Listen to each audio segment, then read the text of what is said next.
নববিধা ভক্তির মধ্যে একটি অঙ্গ হচ্ছে আত্মনিবেদন, নিজেকে সমর্পণ করা ভগবানের চরণে। আমরা এই জগৎ মায়ার সংসারে আমরা ভগবানের চরণে নিজেকে সমর্পণ করতে পারি নাই। আমরা আমাদের এই দেহ মন প্রাণ গোবিন্দের চরণে সমর্পণ না করে মায়ার চরণে সমর্পণ করেছি। এই দেহটাকে মায়ার সংসারে খাটিয়ে খাটিয়ে গাধার মতো পরিশ্রম করে জীবনটাকে শেষ করতে চলেছি।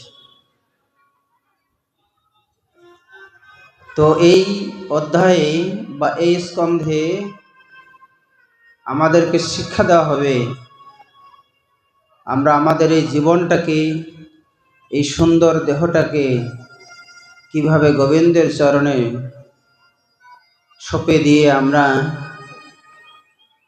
সমস্ত বিপদ থেকে মুক্ত হতে পারি। তো শুরুতে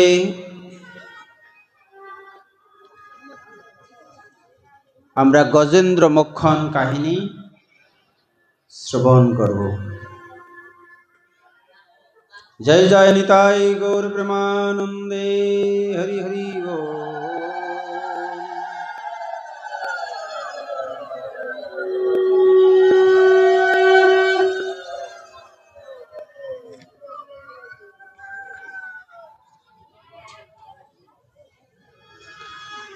তো ভাগবতে বর্ণনা করছেন চতুর্থ মন্বন্তরে ভগবান কিভাবে গজেন্দ্রকে এক কুমিরের হাত থেকে রক্ষা করেছিলেন। তো ভাগবতে বর্ণনা করছেন গজেন্দ্র যখন তার দলবল নিয়ে সকল সঙ্গীগণকে, তার স্ত্রীগণকে নিয়ে সরোবরে জল খেলা করছিলেন, তখন এক কুমির তাকে এসে হঠাৎ তাকে আক্রমণ করে। তখন উভয়ন্তর না পেয়ে এই হাতি ভগবানের শরণাগত হয়েছিলেন। এই ক্ষীর সমুদ্রের মধ্যে একটি অতি মনোরম পর্বত রয়েছে, যার উচ্চতা হচ্ছে 10,000 যোজন। এই পর্বতটির নাম হচ্ছে ত্রিকুট পর্বত। এই ত্রিকুট পর্বতের উপত্যকায় ঋতুবত নামক এক সুন্দর উদ্যান ছিল। সেখানে গিয়ে সেই সরোবরে তার সঙ্গীগণকে সঙ্গে নিয়ে তিনি জল বিহার করেছিলেন। আর এমত অবস্থায় সেই সরোবরে থাকা কুমির তাকে আক্রমণ করে। তো পাটাতে এমন ভাবে কামড়ায় ধরে, সে কিছুতেই তাকে আর ছেড়ে দিচ্ছিল না। কুমির হাতির পায়ে এমন ভাবে কামড়িয়ে ধরেছে। তো হাতি ডাঙায় শক্তিশালী, কিন্তু জলে কুমির। যার যেটা এরিয়া, তাই না, সেখানে সে ক্ষমতাবান। রাস্তার কুকুরগুলো এক এরিয়ার কুকুর যদি সেখানে আসবে তো ওর পাওয়ার দেখে কে, তাই না? এই মানুষগুলো যখন ঝগড়া করে, আমার পরাত যাইস তোকে দেখে দেব, তাই না? সকলে নিজের নিজের এরিয়া খুব ক্ষমতাবান। এইখানে আমরা দেখছি যে কুমির সেখানে পাওয়ার দেখাচ্ছে যে তুমি ভাই এখানে এসেছো জলে, আর তোমাকে ছেড়ে দেব কোন ছলে। এইভাবে সেই যুদ্ধ 1000 বছর কেটে গেল। ভাবতে পারেন, 1000 বছর, একদিন দুই দিনের ব্যাপার না, 1000 বছর এমনি করে লড়াই করতে করতে চলে গেল। কোনোভাবেই না হাতি না কুমির কেউই বিজয়ী হতে পারছিল না। এমতো অবস্থায় হাতি এত বছর খায়নি, হ্যাঁ, এতদিন কুমিরও খায়নি, আহার করেনি। কিন্তু কি অদ্ভুত মনে হয় না যে 1000 বছর, 1-2 মাসও নয়, হ্যাঁ, এতগুলি সময় ধরে তারা যুদ্ধ করছে। আসলে এই যুগের যারা আমরা জীব, তারা সকলেই হচ্ছে অন্নগত প্রাণ। এখানে অনেকে আশ্চর্য হবে, যারা সাধারণ মানুষ না খেয়ে এত বছর কিভাবে যুদ্ধ করে। আরে এত বছর কি কেউ বাঁচে নাকি? হ্যাঁ, হাতি 100-200 বছর বাঁচতে পারে, তা তো মরে যাবে। আসলে এই সমস্ত ঘটনা এই যুগের না। সত্য যুগের মানুষের আয়ু যেমন 1,00,000 বছর ছিল, সেই সময়ের জীবগুলো অনেক সময় লম্বা আয়ু নিয়ে বাঁচত। আর এই কলিযুগের মানুষের মতো অন্নগত প্রাণ না, যে একবেলা না খেলে মরে যাবে। আমাদের মতো এরকম ছিল না। এই সত্য যুগের মানুষের আয়ু ছিল 1,00,000 বছর, এবং জীবগুলোরও আয়ু এরকম লম্বা ছিল। আর সেই যুগের মানুষ না খেয়ে বাঁচত, শুধু বায়ু ভক্ষণ করে। সেই সময় যারা যোগী ঋষি তপস্যা করেছিল হাজার হাজার বছর, 10,000 বছর, 50,000 বছর, 60,000 বছর তপস্যা করেছে না খেয়ে, শুধু বায়ু চলাচল করেছে, বায়ু সেবন করার দ্বারা তাদের প্রাণ রক্ষা করেছে। এই জন্যে এই সমস্ত বিষয় না বুঝতে পারলে ভাগবত পরে অনেকে অলৌকিক মনে হবে, ভাই এটা কি গাজাখুরি গল্প মনে হবে। 1000 বছর একটা হাতি বাঁচে নাকি? আবার না খেয়ে লড়াই হচ্ছে, এটা অসম্ভব, হতে পারে না। কিন্তু আমাদেরকে শাস্ত্র পড়ে জানতে হবে যে ঘটনা প্রবাহ এই যুগের নয়। এখানে প্রথমেই বলা হচ্ছে চতুর্থ মন্বন্তরের ঘটনা, তার মানে সত্য যুগের ঘটনা, এটা বুঝতে হবে। এইভাবে 1000 বছর যুদ্ধ অন্তে যখন কেউই পরাজিত হচ্ছে না, কিন্তু হাতি নিজেকে দুর্বল মনে করলেন যে আমি বোধহয় আর পারবো না, এবং তার সঙ্গীগণ তাকে ছেড়ে চলে গেছে। তার যে দলবল ছিল আর সেখানে কেউ নেই। আপনার জীবনে আপনাকে একাই লড়াই করতে হবে, আপনাকে কেউ সাথ দেবে না। দেবে? মহাভারতের কাহিনীতে আমরা দেখেছি, দ্রৌপদীকে যখন বস্ত্র হরণ করা হচ্ছিল, কে তাকে সাথ দিয়েছে বলেন? এত বীর ধনুর্ধর অর্জুন, এরকম গদাধারী ভীম, 5 জন স্বামী থেকেও তাকে রক্ষা করতে পারেনি। সকলে মাথা নত করে তারা দাসত্ব বরণ করে নিয়েছিলেন, কেউ সাহায্য করতে পারেনি। তো এইরকম সকলের কাছে যখন সাহায্য প্রার্থনা করে দ্রৌপদী ব্যর্থ হয়ে, তখন শ্রী গোবিন্দকে ডেকেছিলেন, আর গোবিন্দ তাকে বস্ত্র দান করে, পাহাড় সম বস্ত্র দান করেছিলেন। কিন্তু কেন? এই জন্য বলছে, যা কিছু দেবেন, যাই দেবেন হাতে তাই যাবে সাথে। শিশুপালকে মারবার সময় ভগবান যখন চক্র দিয়ে তার গলাটা কেটেছিল, আর গলা কাটার পরে চক্র যখন ফিরে গোবিন্দের হাতে ফিরে এসেছিল তখন তার আঙ্গুল কেটে গিয়েছিল। আর দ্রৌপদী তড়িঘড়ি তার আঁচল ছিঁড়ে গোবিন্দের হাত বেঁধে দিয়েছিলেন।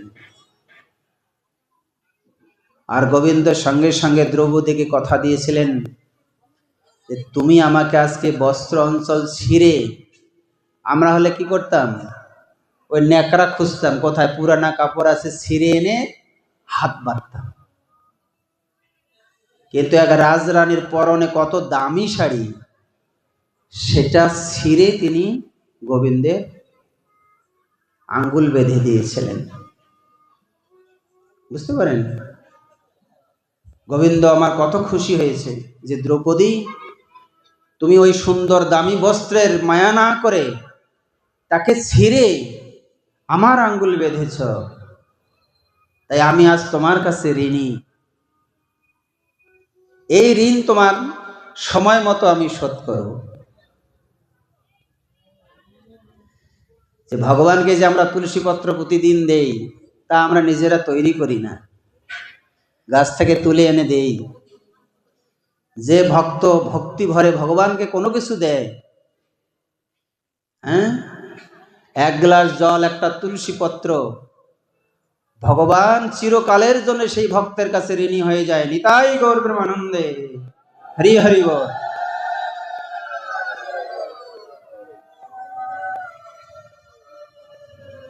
তো একদিন দিলেই ঋণী, যদি আমরা প্রতিদিন দেই, এই ঋণ গোবিন্দ কোনোদিন সেই ভক্তের ঋণ শোধ করতে পারবে না। তাই ভক্তি ভাবে ভগবানকে আপনি যা কিছু দেন, ভগবানকে সেই ঋণ শোধ একদিন না একদিন করতে হবে।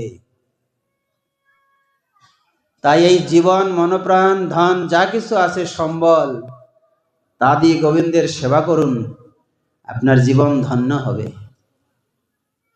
কিন্তু যদি আপনি তা না করবেন, কার্পণ্য করবেন, কৃপণ কৃপণ দেখেন কাউকে কোনো ধন দান করতে চায় না। কারো বাড়িতে যাবেন, এই ভাগবত হচ্ছে, মাতাজি আপনি একটু সেবা করেন, আপনি 10 টাকা বের করে দিলেন, কিন্তু এটা সেবার উপযোগী হলো না।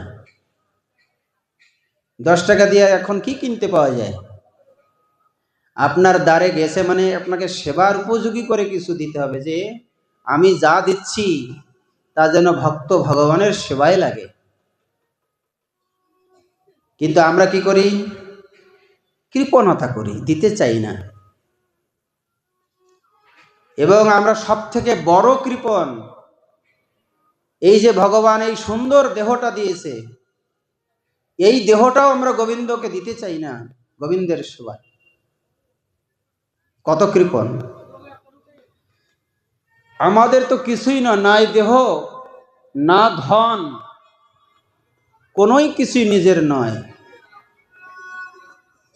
এই জগৎ সংসারে যা কিছু সকল, সব কিছুই গোবিন্দের। তারপরেও আমরা কত কৃপণ করছি, ওটা আমার, আমি কেন দেব ভাই? কত কৃপণ না? গাছের সুন্দর ফুল বাগানে ফুটেছে, সৌন্দর্য দেখছি, সেলফি তুলছি, ফটো নিচ্ছি, কিন্তু ওই ফুল আর গোবিন্দ সেবায় লাগলো না। এই দৃষ্টি মনোরঞ্জনের জন্য বাগানে ফুল ফুটিয়েছি, সবাই উঠে এসে ফুল তুলবে, ভালো লাগবে, ঘুরবে, ঘ্রাণ নেবে, ওই ফুল আর গোবিন্দের সেবায় লাগবে না। গোবিন্দের সেবায় লাগবে কোনটা? নকুলদানা, পচা কলা, কম দামি ধূপকাঠি। আর এই যৌবন সময় যে শরীরে যে যৌবনের জোয়ার আছে, এই সুন্দর শরীরটা গোবিন্দের সেবায় যাবে না। কোনটা যাবে? যখন এই দেহকে আর কেউ পুষবে না, না বন্ধু বান্ধব কাছে আসবে, যখন এই দেহটাকে আর কেউ দাম দেবে না, তখন আপনি যাবেন, গোবিন্দ আমাকে গ্রহণ করো। কিন্তু এই শরণাগতি কি শিক্ষা দিচ্ছে? আত্মনিবেদন কি শিক্ষা দিচ্ছে? দ্রৌপদী তার বস্ত্রাঞ্চল ছিঁড়ে, কি দামি সব থেকে তার পরনে পড়া আছে সেটা ছিঁড়ে দিয়েছে। সেটার প্রতি সে মায়া করেনি যে আমার এই শারীর থেকে আমার গোবিন্দের মূল্য অনেক, এ তুচ্ছ। আমার এই দেহের থেকে আমার গোবিন্দের মূল্য অনেক। তাই জন্য ভগবানকে দেবার জন্য ভক্ত কোনোদিন কোনো কিছুতে কার্পণ্য করে না। যে কার্পণ্য করে সে এই ভেবে করে যে সবকিছুর মালিক আমি। আর যে মনে করবে এই জগৎ সংসার আমি আপনি সকলেই গোবিন্দের, এই সৃষ্টি গোবিন্দের, সবকিছুই গোবিন্দের, সে কোনোদিন গোবিন্দের সেবায় কার্পণ্য করবে না, সর্বস্ব দিয়ে দেবে। জন্য বলছে ভক্তিবিনোদ ঠাকুর, সর্বস্ব তোমার চরণে সপিয়া পড়েছি তোমার ঘরে,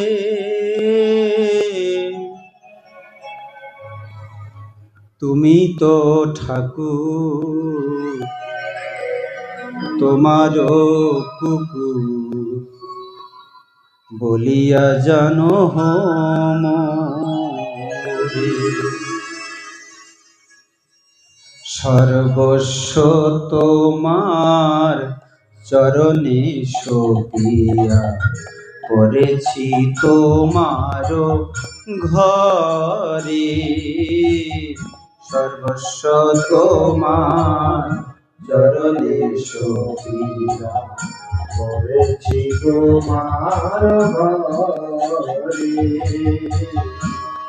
তুমি তো ঠাকুর তোমার কুকুর, তুমি তো ঠাকুর তোমার কুকুর বলিয়া জানো মোরে। তুমি তো ঠাকুর তোমার কুকুর বলিয়া জানো মোরে। সর্বস্ব তোমার চরণে সপিয়া পড়েছি তোমার ঘরে, সর্বস্ব তোমার চরণে সপিয়া পড়েছি তোমার ঘরে। তুমি তো ঠাকুর তোমার কুকুর, আমি তোমার কুকুর, তুমি আমার পালক, আমি তোমার পাল্য পোষ্য। দেখুন কি রকম আত্মনিবেদন। সর্বস্ব তোমার চরণে সপিয়া পড়েছি তোমার ঘরে, তুমি তো ঠাকুর তোমার কুকুর বলিয়া জানো মোরে। নিজেকে কুকুর ভেবে আত্মসমর্পণ করছে। তার মানে কি, তার যে সমস্ত অহংকার সমস্ত চূর্ণ করে ভগবানের চরণে শরণাগত হয়েছে। তো যতক্ষণ আমরা এটা না বুঝব যে আমার দেহ মনপ্রাণ এই সংসার স্ত্রী পুত্র ছেলে মেয়ে সকলেই গোবিন্দের,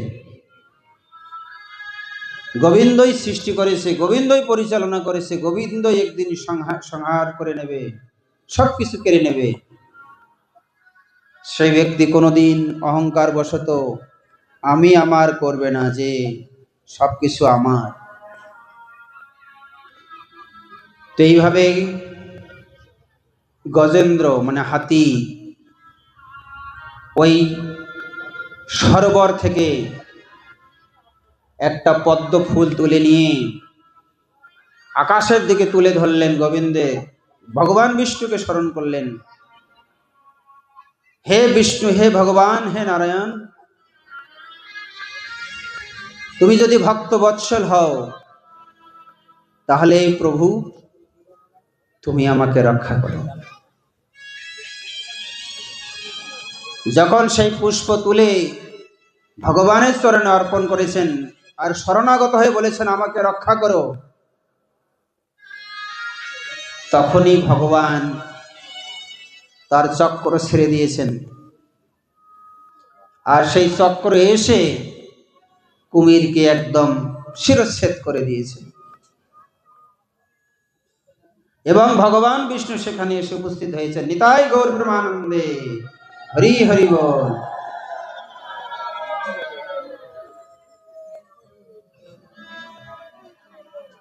প্রশ্ন হচ্ছে, এই 1000 বছর যুদ্ধ হলো কেন? কেন কেন এত দেরিতে সে বুঝতে পারল? এত দেরিতে কেন? কেন 2-1 দিনের মধ্যেই তো ভগবানকে ডাকতে পারতো। আসলে আমরা ঘটনা প্রবাহগুলো যদি দেখি, আমরা প্রথমে কেউ আত্মসমর্পণ করি না, নিজের সামর্থ্য দেখাই আগে। দ্রৌপদী নিজের আঁচল নিজে সামলাচ্ছে, এক হাতে ধরছে আর গোবিন্দ এক হাতে ডাকছে, হে গোবিন্দ তুমি আমাকে রক্ষা করো, হে কৃষ্ণ, হে গোবিন্দ। ভগবান তাকে সাহায্য করতে আসেনি, কারণ ওটা আত্মসমর্পণ নয়। আত্মসমর্পণ মানে সম্পূর্ণ সারেন্ডার। ঠিক তেমনি হাতি তার শরীরের শক্তি দিয়ে এতক্ষণ সে লড়াই করেছিল, যখন দেখছে আর পেরে উঠবে না, তখন সে ভগবানের শরণাগত হয়েছে। ঠিক তেমনি আমরা এই সংসার যুদ্ধক্ষেত্রে আমরা লড়াই করছি, ওই হাতির মতো আমাদের বুদ্ধিও মোটা। হাতি 1000 বছর যুদ্ধ করলো, আমরাও এই সংসারে যুদ্ধ করছি এই মোটা বুদ্ধি নিয়ে, ভগবানের শরণে আসছি না। গুরুদেব আসছে, বলছে মন্ত্র গ্রহণ করো। গুরুদেব সবে মাত্র বিয়ে করেছি, শ্বশুর বাড়ি যাবো, শালাশালি আছে, ঘুরবো, খাবো, কত কিছু রং তামাশা হবে, এখনই মন্ত্র দরকার নেই। আবার গুরুদেব আসছে, কিরে, যে গুরুদেব সবে মাত্র একটা পুত্র সন্তান হয়েছে, অন্নপ্রাশন হবে, কত আত্মীয় স্বজন আসবে, খাবো, মস্তি করব, এখনই না। গুরুদেব ফিরে গেছে। আবার আসছে, কিরে, যে গুরুদেব আর কিছুদিন দেরি করেন, ছেলেটা বিয়ে করাই, নাতিপুতি হোক, নাতিপুতির মুখ দেখি, তারপরে। এইভাবে সময় বয়ে যায়। একদিন হঠাৎ তার প্রাণ চলে যায়। ওই প্রাণ ত্যাগ করে ওই কৃপণ, ওই গৃহস্থ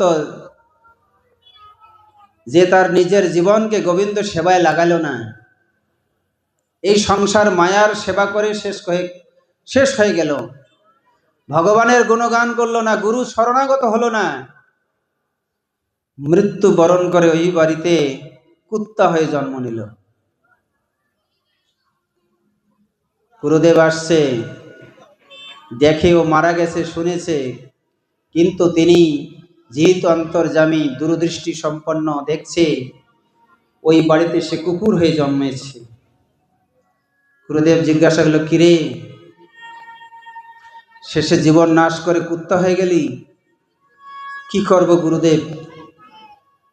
আমার ছেলেপুলেরা খায়ে রাত্রে ভরে ঘুমায়, এত কষ্ট করে বাড়িঘর বানিয়েছে, জমি জায়গা করে দিয়েছি, আর ওরা খেয়ে পরে রাতে ঘুমায়, আর আমি যদি পাহারা না দিই, চোর ডাকাত তো এসে নিয়ে যাবে, তাই রাত জেগে জেগে পাহারা করি।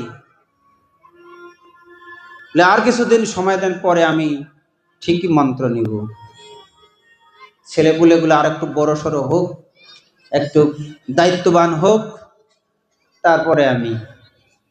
কিন্তু হলো না।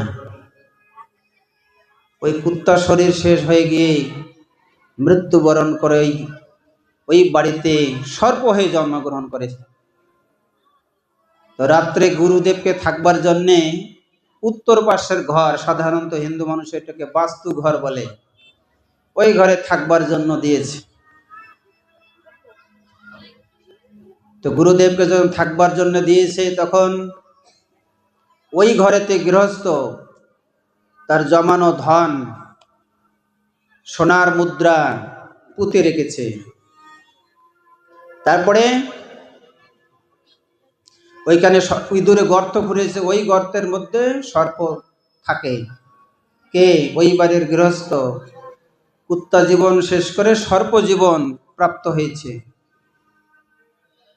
কেন সর্প জীবন প্রাপ্ত হলো? এই যে গুরুদেবের সঙ্গে বারবার দেখা হচ্ছে, তারপরে সে সংশোধন হচ্ছে না, ফল মানে ও এত চালাক, মানে গুরুদেবকে ঠকাচ্ছে, এই জন্য সে সর্পজনী প্রাপ্ত হয়ে গেছে। তখন ফোস ফোস ফোস ফোস করে গর্ত থেকে বেরিয়ে এসছে। গুরুদেব তোকে চিন্তা পেরেছে, ওরে তুই এখন সর্প হয়ে গেছিস।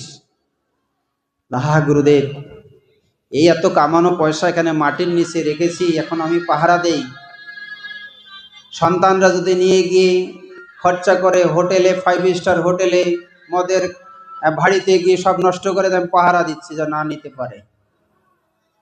ও গুরুদেবের সঙ্গে ঘরের ভেতরে কি আলোচনা হচ্ছে, বাইরের থেকে ছেলেরা শুনেছে যে গুরুদেবের সঙ্গে কথা বলে। তখন ছেলেরা বুদ্ধি করলো, রে মাটির নিচে টাকা আছে, ঠিক আছে, রাতটা প্রভাত হোক, কালকে দেখবো। পরের দিন লাঠি সোটা নিয়ে এসে, কোদাল খুন্তি নিয়ে এসে গর্ত খুঁড়ে ওই সাপকে মেরে সমস্ত ধন সম্পত্তি বের করে নিয়েছে। তো এই ঘটনা প্রভাব বলে, এই ঘটনা আমাদের জীবনে ঘটছে, কিন্তু আমরা মন্ত্র দীক্ষা গুরু শরণাগত হচ্ছি না, কৃপণতাবশত। এইভাবে এত কৃপণ আমরা, আমাদের উপার্জিত অর্থ, ভগবানের দেওয়া এই শরীর, ভগবানের সেবা করছি না। করছি? প্রতিদিন কত কিছু মেখে সাজি, কত সুন্দর দামি গহনা পরি, শাড়ি পরি, কার জন্য? এত সুন্দর সাজি কার জন্যে? কার জন্যে সাজি? কেউ সাজতে বলে আপনাকে? বলে কিনা? তো দিনে কতবার সাজি, কত রকম ভাবে, কিন্তু একবার যদি গোবিন্দের জন্য সাজা যায়, তিলক পরে সাজবেন? গোবিন্দের জন্য সাজতে ইচ্ছে করে না, কারণ ওখানে তো কেউ লাইক দেবে না, কেউ কমেন্টস দেবে না। দেবে? ওই তিলক দেখলে বলবে তুই সাধু হয়ে গেছিস, টন্টিং করবে, লাইক তো কেউ দেবে না। একবার গোবিন্দের জন্য সাজুন, হ্যাঁ, আপনার জীবন ধন্য হয়ে যাবে। নিতাই গৌর প্রেমানন্দে, হরি হরি বল।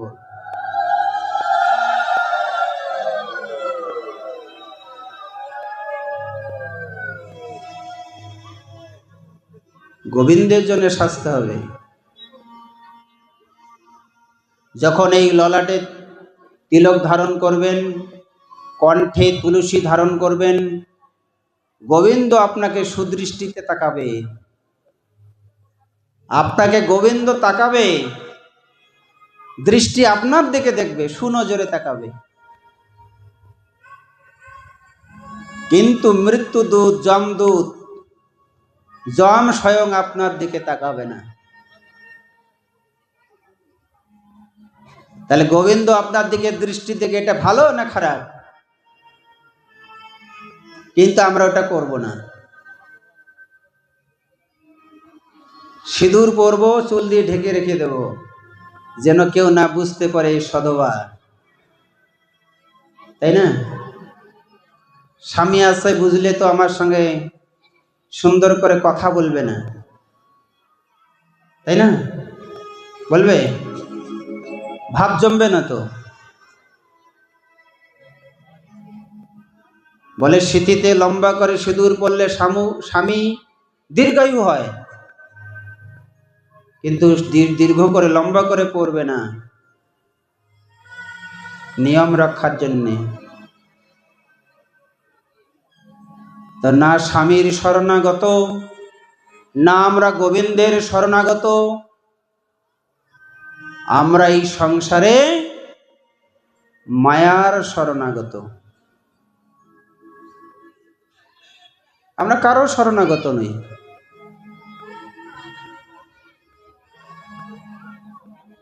তো এই দুরবস্থা আমাদের।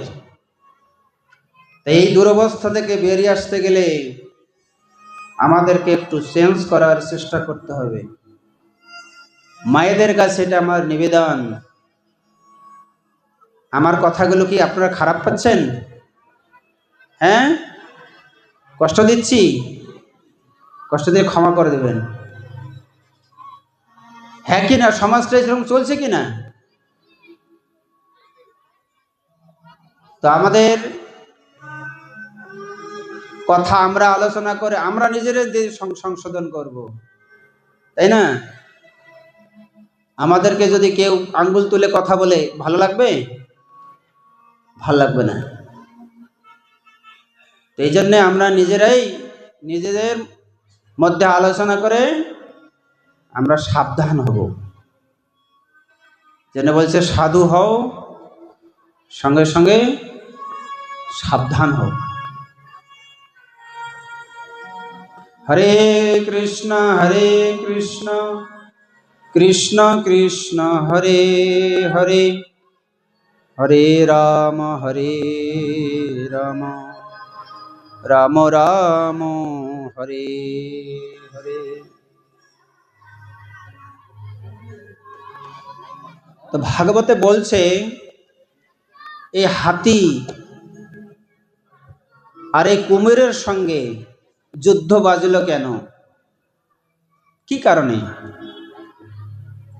যুদ্ধটা অন্য কারোর সাথে হতে পারত, কিন্তু না, ভাগবত বলছে এদের পূর্ব জন্মের শত্রুতা ছিল। বুঝছেন? মনুসংহিতায় বলছে আপনি এই জন্মে যাকে কাটবেন মারবেন, সে কোনো জন্মে আপনাকে মারবে। আপনি কাউকে অপমান করেছেন, সে এই প্রতিশোধ কোনো জন্মে নেবে। কর্মফল কাউকে ছাড়ে না। এক গৃহস্থের বাড়িতে এক ভিক্ষুক এসেছে, এসে বলছে মা আমাকে একটু খেতে দাও। আর গৃহস্থের স্ত্রী দুপুরবেলা তার স্বামীকে সেবা দিয়ে পদ সম্বাহন করছে, পা টিপে দিচ্ছে, কিন্তু মা আসতে পারছে না। কেন? ও পতি সেবা করছে, পতির সেবায় আছে। পতি যতক্ষণ না বলবে যে তুমি যাও, ততক্ষণ তিনি আসতে পারেন না। একবার ডেকেছে, দুবার ডেকেছে, তিনবার ডেকেছে, ডেকে প্রচন্ড রেগে গেছে। তখন জোর করে ডাকছে, জোর গলায়, উঁচু গলায় ডাকছে। তখন গৃহস্থ রেগে গেছে। গৃহস্থ বলছে, গৃহস্থ তার স্ত্রী বলছে সরো তো, ওর কত ক্ষুধা লেগেছে, আমি ওকে খেতে দেবো, আজকে তোমাকে যেতে হবে না। কারণ গৃহস্থ যে হাড় ভাঙা পরিশ্রম করে এসে স্ত্রীর সেবা দিচ্ছে, তার ভালো লাগছে। তখন স্ত্রী যদি তাকে রেখে যায়, ওর খারাপ লাগবে। এই জন্য বিরক্ত হয়ে গিয়ে ও ঘোড়া পালতো। ওই ঘোড়ার একটা লেদি মানে পায়খানা, ওটা তুলে নিয়ে গিয়ে এই নাও, কত খাবি, কত ক্ষুধা লেগেছে, খাও। তখন সেই ব্যক্তি আপন মানে ভগবানকে ও জানিয়েছে, হে ভগবান, তুমি আমার কপালে আজ এটাই লিখেছ, ঠিক আছে, মানে খুশি মনে ওইটাই নিয়ে চলে গেছে। কিন্তু কি হলো, ওই গৃহস্থ ছিল স্বধর্মপরায়ণ, মানে ধর্মকর্ম ভালো করত, কিন্তু তার জীবনের একটা মারাত্মক ভুল হয়েছে। এই ভুল কাল এসে একদিন তাকে বলছে যে মৃত্যুবরণ করে তো তুমি স্বর্গে যাবে, স্বর্গ সুখ ভোগ করবে। লো, তখন এই গৃহস্থ বলছে কালকে, স্বর্গ সুখ কেমন, আমাকে একটু স্বর্গটা দেখে আনতে পারো? হ্যাঁ চলো, সশরীরে। তখনকার দিনে এরকম ছিল, ওই কলিযুগ নয়। স্বর্গে ঘুরাচ্ছে ঘুরাচ্ছে ঘুরাচ্ছে, তখন স্বর্গের মধ্যে ওই ইন্দ্রের যে ঘোড়া, ঘোর শহর থেকে ওই একটা জায়গার মধ্যে পায়খানা জমা করে রাখছে, ঠিক আছে, ওখানে নিয়ে গিয়ে দাঁড় করেছে। যেখানে এটা কি, যে এটা হচ্ছে ঘোড়ার পায়খানার গোডাউন। তাহলে আপনি এখানে আনলেন কেন? যে কর্মফলে ধর্মকর্ম যা কিছু করেছো জীবনে, স্বর্গে এসে এই ঘোড়ার পায়খানা তুমি খাবে? যে কেন? বলে মনে করে দেখো, তোমার গৃহদ্বারে একদিন এক ভিক্ষুক এসেছিল, তাকে খেতে না দিয়ে তাকে তুমি একটা ঘোড়ার লেদি দিয়েছিলে, আর সে ভগবানকে ডেকেছে, ভগবানকে বিচার দিয়েছে, আপন মনে সেটা নিয়ে সে চলে গেছে। তখন সে বলছে আমি দিয়েছি একটা, এতগুলো খাবো কেন? বলছে এগুলো বৃদ্ধি হয়েছে, না আমি এতগুলো খেতে পারবো না, একটা আমি খাবো। ঠিক আছে, একটা একটা তোমাকে খেতে হবে, যেটা নিজ হাতে দিয়েছ। তাহলে এতগুলো, তাহলে এগুলো কমানোর উপায় কি? যে ঘরে ফিরে যাও, এমন দুষ্কর্ম করবে, নাটক করবে, ওটা তুমি করোনি। ওই দুষ্কর্ম যখন দেখে কেউ নিন্দা করবে, তোমার নামে সিসা করবে, ওই নিন্দা করার ফলে তোমার সমস্ত পাপ কেটে যাবে, আর এইখানে এসে ঘোড়ার পায়খানা খেতে হবে। তো কি করব? তোমার যুবতী মেয়েকে নিয়ে তুমি বনে গিয়ে একটা কুটির বেঁধে প্রত্যেক দিন ভাগবত কথা আলোচনা করবে, আর লোকে বলবে নিজের মেয়েকে পালিয়ে নিয়ে গেছো, লোকে চর্চা করবে। তো ঠিক ওই কথা শুনে বনে গিয়ে কুটির বেঁধে দিন রাত ভাগবত কথা আলোচনা করে বাপ বেটিতে কৃষ্ণ ভাবের উদয় হয়ে গেছে, আর লোক এদিকে নিন্দা করছে। কাল এসে ওই গ্রামে ঢুকে বলছে তোমরা যে নিন্দা করছো, তোমরা কি নিজের চোখে দেখেছো ওরা কি করে? না তো, যাও আগে দেখো কি করে। তখন তার রাত্রিবেলায় দলবল সেজে সকলে গেছে, যে সেই বনের ভিতরে কুটির বেঁধে বাপ মেয়েতে ওই ভাগবত কথা আলোচনা করে, আর ওই ভাগবত কথা শুনে শুনে তারা ক্রন্দন করে। ওই বেড়ার ফাঁক দিয়ে লোকরা দেখছে, আরে আমরা তো ভুল ভেবে কত নিন্দা চর্চা করেছি। তখন কাল বলছে এর জীবনে যতগুলো পাপ হয়েছিল, আর ঘোড়ার লেদি খাবে সে সেখানে স্বর্গে গিয়ে, এখন তোমরা না জেনে নিন্দা করেছো, তাই তোমাদেরকে এগুলো খেতে হবে। নিতাই গৌর হরি বল। এই জন্যে নিন্দার মধ্যে সবচেয়ে বড় নিন্দা হচ্ছে বৈষ্ণব নিন্দা। তো কোনো কিছু করার আগে, বলার আগে ভেবে চিনতে। এই জন্যে আমাদেরকে চৈতন্য মহাপ্রভু সাবধান করেছেন, আমরা যেন কখনো বৈষ্ণব নিন্দা না করি, গুরু নিন্দা না করি, কাউরেই নিন্দা না করি। নিন্দা ভক্তি জীবনের জন্য মারাত্মক ক্ষতির কারণ। এইখানে কি ঘটনা হয়েছে, গজেন্দ্র পূর্বজন্মে ইন্দ্রদুম্ন নামে এক মানুষ ছিল, সে ভগবানের স্তব শিখেছিল। ভাগ্যক্রমে গজেন্দ্র সেই স্তবটি স্মরণ করেছিল এবং মনে মনে জপ করতে শুরু করেছিল। এইভাবে সে ভগবানের কাছে মিনতি করেছিল। কুমির দ্বারা আক্রান্ত হওয়ার ফলে সেই স্তব আবৃত্তি করতে অক্ষমতা ব্যক্ত করেছিল, কিন্তু তা সত্ত্বেও তিনি জপ করার প্রয়াস করেছিলেন। এইভাবে অনেক সময় আমরা মুখ দিয়ে কিছু বলতে পারি না, কিন্তু আমরা মন থেকে যদি ভগবানকে ডাকি, মন থেকে স্মরণ করি, তাহলে ভগবান জেনে যায়। হয়তো মুখ দিয়ে বলার শক্তি নাই, কিন্তু আমরা মন থেকে যদি ভগবানকে বলি, ভগবান অন্তর্যামী রূপে সব বুঝতে পারে। এই মন বা অন্তর, ভগবানকে বলা হয়েছে অন্তর্যামী। তিনি মনের সমস্ত কথা জানেন। আমরা মনে মনে কি চিন্তা করছি, কি ভাবছি, সমস্ত কিছু তিনি বুঝতে পারেন।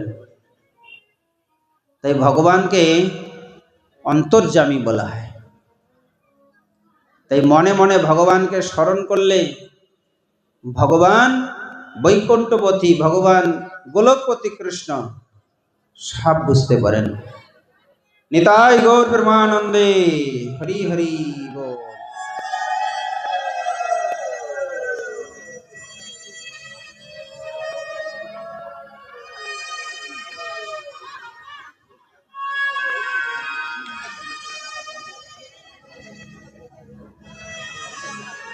তো এই যে গজেন্দ্র মোক্ষণ লীলা, এই লীলাতে আমাদেরকে আরেকটি শিক্ষা দেওয়া হচ্ছে, সেটি হলো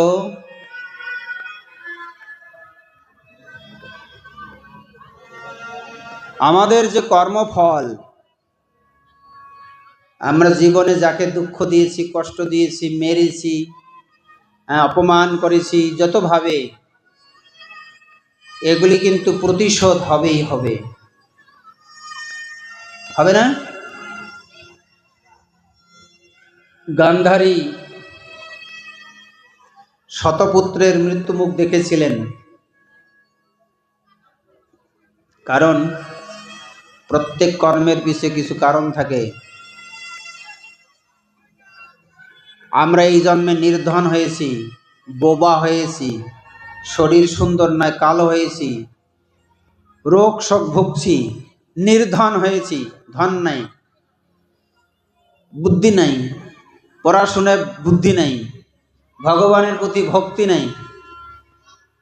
এই সমস্ত কিছুর পিছনে কারণ হচ্ছে এই সমস্ত কিছু পূর্বজন্মের কর্মফল।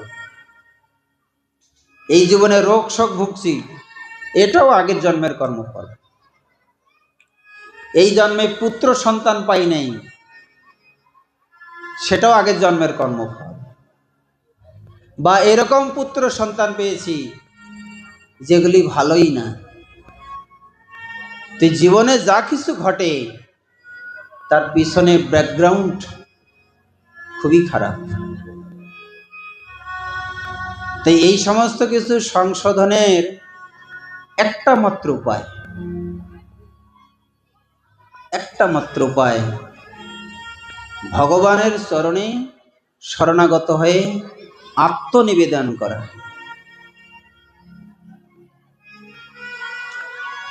তো বলি মহারাজ ভগবানের চরণে আত্মসমর্পণ করেছিলেন। বলি মহারাজ প্রতিজ্ঞা করেছিলেন যে আমি 100 যজ্ঞ করব।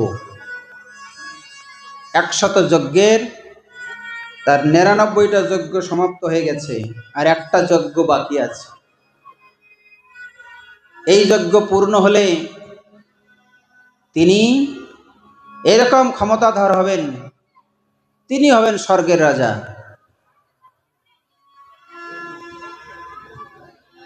তিনি সেই ইন্দ্রাসন প্রাপ্ত হবেন।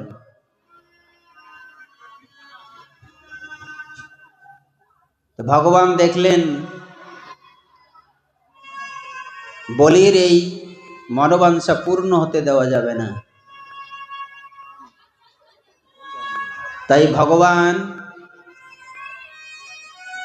বামন রূপে অবতীর্ণ হয়ে বলিকে ছলনা করার জন্যে সেই যজ্ঞ সভায় এসেছিলেন। মাথা ন্যাড়া, ছোট ছোট পা, ছোট ছোট হাত, কুমণ্ডল ধারণ করে সন্ন্যাসী বেশে সেখানে এসেছিলেন, ব্রাহ্মণ রূপ ধারণ করে। তো সেই যজ্ঞ, সেখানে মহান মহান ব্যক্তিরা উপস্থিত ছিলেন, তার মধ্যে ছিলেন শুক্রাচার্য। গুরুদেব বলছেন বলিকে, শিষ্যকে, ওরে তুমি দান দেবে না? এই ভগবান বিষ্ণুই বামন রূপে অবতীর্ণ হয়েছেন জগতে তোমাকে ছলনা করবে বলে। ও, ভগবান বিষ্ণুই ব্রাহ্মণ রূপ ধারণ করে আমার এই যজ্ঞ সভায় এসেছে, যে আমার কি সৌভাগ্য। এই বলি মহারাজকে, ইনি হচ্ছেন অসুর কুলে জন্ম, কিন্তু ভগবানের ভক্ত। ইনি হচ্ছেন ভক্ত প্রহ্লাদের নাতি।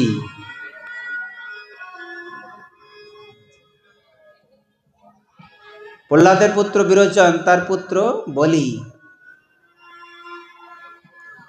এই বলি অসুর কুলে জন্ম নিয়ে ঠাকুরদাদার মতোই ভক্ত। এই জন্য বলছে, জন্ম হোক যথা তথা, কর্ম হোক ভালো। কে কে কোন কুলে জন্ম নিয়েছে? কে পশুকুলে? হনুমান পশুকুলে জন্ম নিয়েছে, প্রহ্লাদ দৈত্যকুলে জন্ম নিয়েছে। কে কোন কুলে জন্ম নিয়েছে সেটা বড় কথা নয়, বড় কথা হচ্ছে ভগবানের ভক্ত হওয়া। উচ্চ কুলে জন্ম নিয়েছে কিন্তু ভগবানের ভক্ত নয়, ওই কুলের কি কাজ? ওই কুলের কিছু কাজ আছে? উচ্চ কুলে জন্ম নিয়ে আমরা অনেকে অহংকার করি, আমরা খানদান, তাই না? আমার বাপের অনেক কিছু ছিল, তাতে লাভ কি? যদি আপনি ভগবানের ভক্ত না হবেন, উচ্চ কুলে জন্ম হওয়ার কি মূল্য আছে? বা সুন্দর বসন ভূষণ, সুন্দর দেহ প্রাপ্ত হয়ে তার বা কি লাভ আছে? কোনো কাজ নাই। তো বলি যখন জানতে পারলেন ভগবান বিষ্ণু বামন রূপে তার সভায় এসেছেন, তো তিনি দান না দিয়ে সেই যজ্ঞ তিনি বসবেন না, যজ্ঞ শুরু করবেন না। আর এদিকে গুরুদেব বলছেন তুমি দান দিও না। তাহলে গুরুদেবের আদেশ আমাদের পালন করা উচিত কি উচিত না? উচিত, উচিত নয়। তো এইখানে একটা জিনিস আমাদের সিদ্ধান্ত জানতে হবে,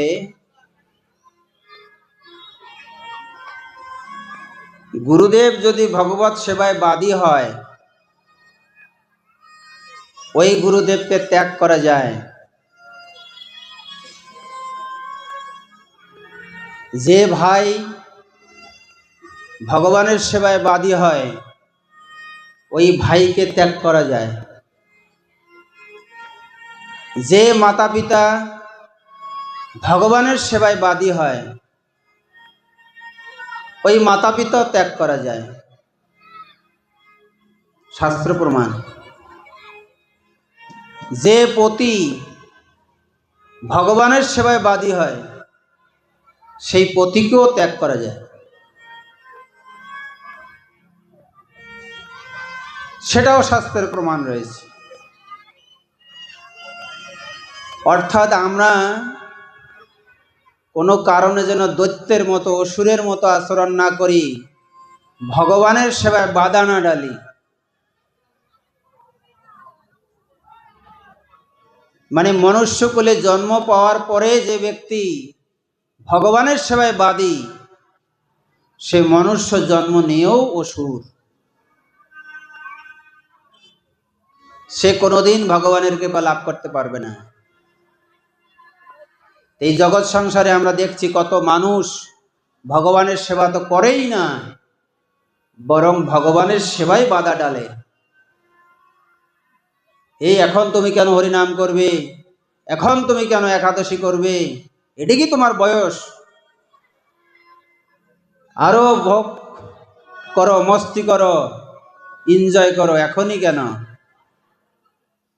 আপনাকে মন্ত্রণা যারা দিচ্ছে, আসলে তারা হচ্ছে এক একটা মানুষ রূপী অসুর। হয়তো কথাগুলি শুনতে খারাপ লাগবে, কিন্তু এটাই শাস্ত্র সিদ্ধান্ত, এটাই ভাগবতের কথা। তাই কোনো কারণে যেন আমরা ভগবানের সেবার বাদী না হই, এটা মাথায় রাখবেন। কখনো ভগবানের সেবায় যেন কাউকে বাধা না দিই। করো, আরো এগিয়ে যাও, আরো ভালো ভগবানের সেবা করো, ভগবানের কৃপা লাভ করো। আমি তো কিছু পাচ্ছি না, তাহলে আপনিও একদিন ভগবানের কৃপা পাবেন। কিন্তু যদি আপনি বাধা দেন, তাহলে কিন্তু মুশকিল। তাই গুরুদেবের কথা না শুনে বলি মহারাজ বামন রূপী ভগবানকে বললেন, হে প্রভু, আপনার কি দান চাই বলুন দয়া করে। যে হে বলি, তুমি যদি আমাকে দান দেবে তাহলে সত্য করো।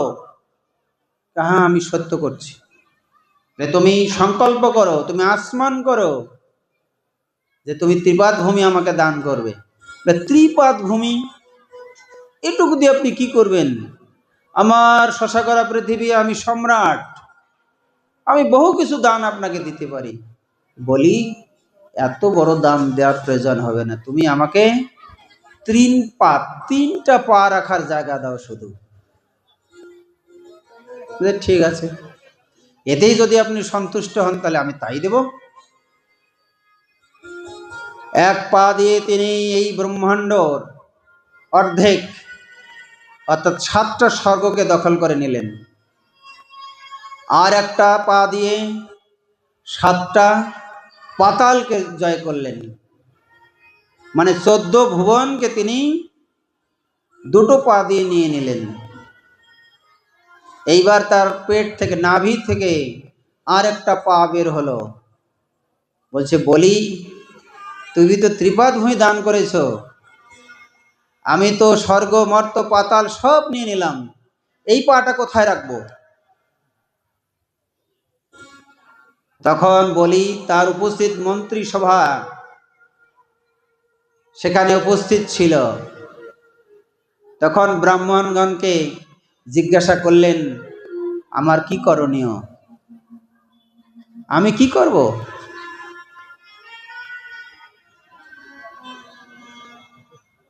যদি মন্ত্রী সঠিক পরামর্শদাতা হয়, তাহলে সেই রাজার কল্যাণ হয়।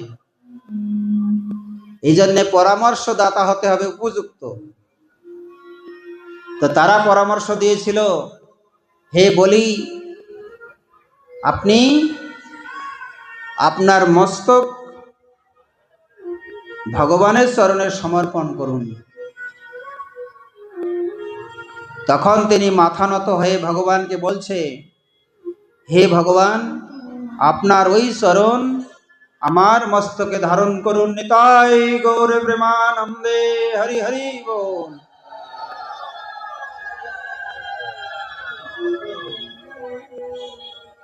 এই হচ্ছে আত্মসমর্পণ। হে গোবিন্দ, তোমার ওই চরণ আমার মস্তকে দাও। ভগবান তখন সেই পাটাকে এমন ভাবে লম্বা করলেন, চাপ দিলেন, বলি তখন পাতাল লোকে চলে গেলেন। আর ভগবান কথা দিলেন, হে বলি, আমি তোমার ঘরে নিত্য বিরাজ করব, তোমার ঘরে আমি নিত্যকাল বাস করব। তাকে এই আশীর্বাদ দিয়েছিলেন। এবং আমি তোমার গৃহ আমি পাহারা দেব, আমি তোমাকে সর্বক্ষণ রক্ষা করব। ভগবান কথা দিলেন। তো এইভাবে বলি মহারাজ আত্মসমর্পণের মাধ্যমে ভগবানের কৃপা লাভ করলেন। তো এইভাবে ভাগবত আমাদেরকে শিক্ষা দিচ্ছে, আমরাও যেন সদ্গুরুর মাধ্যমে এই জীবন, মনপ্রাণ, ধন সব যেন সমর্পণ করি। এই জন্যে বলা হয়েছে, আশ্রয় লইয়া ভজে তারে কৃষ্ণ নাহি ত্যাজে, আর সব মরে অকারণ। আশ্রয় নিতে হবে। তো গত দিনের আলোচনায় আমরা বলেছিলাম, যদি আমরা এই ভবসাগর পার করতে চাই, আমরা জীবনে অনেক পাপ করেছি, অপরাধ করেছি, কিভাবে ভগবানের শরণাগত হব? তাই গুরু শরণাগত হতে হবে। গুরু, তাই বলি মহারাজ দেখলেন তার গুরু শুক্রাচার্য যখন ভুল মন্ত্রণা দিচ্ছে যে তুমি দান দেবে না, ওই গুরুকে পরিত্যাগ করে ওই ব্রাহ্মণ গুরু, যারা শিক্ষা গুরু, উপদেশক, তাদের শরণাগত হয়েছেন। যে এই গুরু তো আমার ভগবানের সেবায় বাদী, তাই শুক্রাচার্যকে পরিত্যাগ করেছেন এবং তার মন্ত্রণাদাতা ব্রাহ্মণগণের কাছে পরামর্শ নিয়ে তিনি ভগবানের শরণাগত হয়েছেন। এই যে লীলাগুলি জগতে দেখানো হচ্ছে, যে আমরা এমন গুরু ধরেছি ভগবানের সেবার কথা বলেই না, একাদশীর কথা বলেই না, হরিনাম জপের কথা বলেই না, আমিষ আহার ছাড়তেই বলে না। কি করে আমরা ভগবানের ধামে ফিরে যাব, ভগবানের কৃপা লাভ করব? কবে হবে আমাদের সেই সুবুদ্ধি? কিন্তু দোষ তো গুরুকে দিলে নয়, দোষ তো আমাদেরও আছে না? কারণ আমরা সস্তা খাওয়া লোক না। যেখানে নিয়ম নিষ্ঠা হবে না, সহজে সবকিছু পাওয়া যায়, সেখানেই আমরা রাজি। যে কারণে আমাদের দ্বারা হরিভজন হয় না। হরিভজন হতে গেলে নিষ্ঠাশীল গুরুর কাছে, তত্ত্বদর্শী গুরুর কাছে যেতে হবে। সেটাই শাস্ত্র শিক্ষা, শাস্ত্র সিদ্ধান্ত। ভবসাগর পার করার জন্য ভগবান কৃষ্ণ বলছেন, তত্ত্বদর্শী গুরুর কাছে যাও, তিনি তোমায় ভবসাগর পার করবে। তো যাই হোক, আজকে এখানে রাখছি। এখন আপনারা ভজন কীর্তন শুনবেন না নাটক হবে? দুই একটা প্রশ্ন করো, সময় অনেক গেছে। এখানে রাখছি। তারপর আপনারা ভজন কীর্তন শুনবেন, নাটক দেখবেন। তো এখানে আমি ভাগবতে বিশ্রাম রাখছি। জয় শ্রীমদ্ ভাগবতম কি জয়, জয় জগৎগুরু শিল প্রভুপাদ কি, নিতাই গৌর সীতানাথ প্রেমানন্দে, হরি হরি বল।